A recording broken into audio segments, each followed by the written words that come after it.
Hey everyone, welcome back.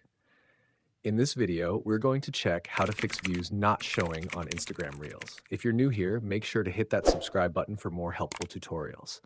Now let me walk you through the simple steps to fix this issue.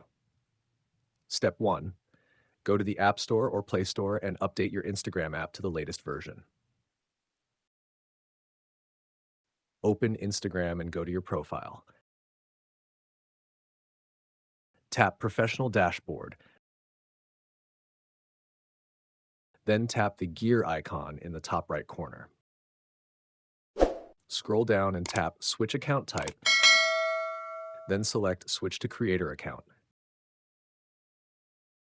Finally, tap Switch again to confirm. Step 3. Go back to your profile and tap the three lines in the top right corner. Then go to Settings. Step 4. Scroll to For Professionals and tap Creator Tools and Controls. Then select View Counts on Profile. Step 5. Turn off the Hide View Counts option if it's enabled. That's it. Go back to your profile and you should now see the view counts on your Reels. Thanks for watching, and I'll see you in the next one.